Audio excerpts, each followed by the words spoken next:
lot about how this report came to be and things that we looked at and whatnot, but where do we actually stand? Well, I think if you look at the report and look at Fredericton just in and of itself, you'll see numbers like nearly 500 individuals used the shelters, the emergency shelters last year. There's nearly 500 people also on the waiting list for affordable housing. So those numbers are quite telling in and of itself. In terms of where we stand as a community against the other communities in the province, I think you'll get a very good picture of that next month when we release the provincial report card on homelessness, because its very purpose is to illustrate how one community is faring against another, how one community is addressing issues that can be mirrored in other communities. So we're quite anxious to get that report out and be able to illustrate how we are doing as a province on the issue of homelessness as well.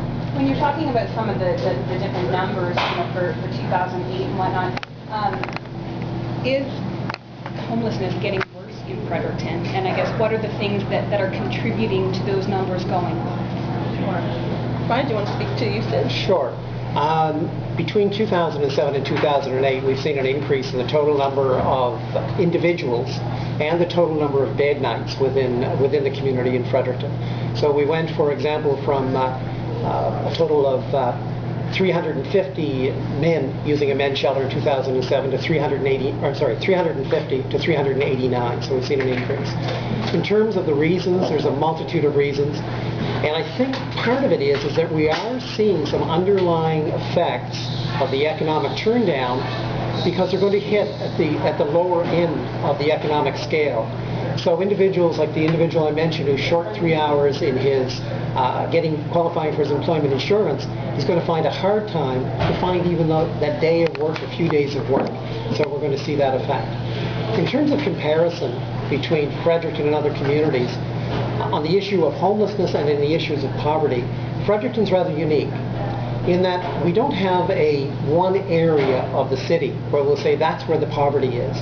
So in St. John, for example, you can say it's in Crescent Valley, in the North End, or you can say it's in part of the South End or the Old North End. In Fredericton, it's hidden, much like the shelter that is next door to this kitchen that we're in, or this kitchen, are hidden down behind the old hospital.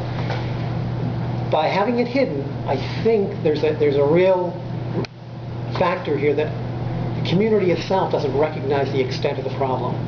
We have the poverty, extreme poverty, and we have the usage of the shelters, which in a community like Fredericton, these numbers should be, quite frankly, frightening. And yet they continue to rise, but they're hidden. So to try and find ways to bring it out and bring it public and have the discussion is what this exercise is all about as well.